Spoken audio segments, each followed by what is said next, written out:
Hi friends, welcome back to vlogs by Lenu and Honey. അപ്പോൾ ഇന്ന് നമ്മളെ വീഡിയോ ഞങ്ങളിത് കൊണ്ടോട്ടി വിമാനത്താവളത്തിലാണ്. ഞങ്ങൾ വൈകുന്നേരം വന്നപ്പോൾ കണ്ടില്ല. പക്ഷേ അപ്പോൾ വിമാനം പോയതുകൊണ്ട് രാത്രി വരെ കാത്തുത്തർന്നു. ഇവിടെയാണ് വിമാനം ഇറങ്ങുന്നത്. അപ്പം കുറച്ച് നേരം ഇങ്ങനെ കാത്തുത്തർന്നുകൊണ്ടിരിക്കുകയാണ്. ഞാനും എൻ്റെ അമ്മച്ചിയും എൻ്റെ 2 അഞ്ചന്മാരും എൻ്റെ ഉപ്പച്ചിയൊക്കെയാണ്. ഒരു വിമാനം വരുന്ന വീഡിയോ ആണ്. അങ്ങനെ 2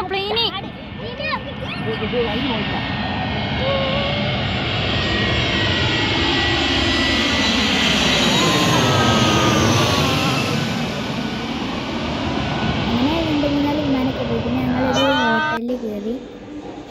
പിന്നെ അവിടുന്ന് കണ്ണാടിയിൽ നിന്ന് കുറച്ച് ഫോട്ടോസൊക്കെ എടുത്തു. ഇത് വൈകുന്നേരം വന്നപ്പോഴത്തെ ഫോട്ടോ ആണ്. ഞങ്ങൾ തിന്നാനിരുന്നു എല്ലാവരും കൂടി. ഇഷ്ടപ്പെട്ട ലൈക്ക് ചെയ്യുക, ഷെയർ ചെയ്യുക. Bye bye.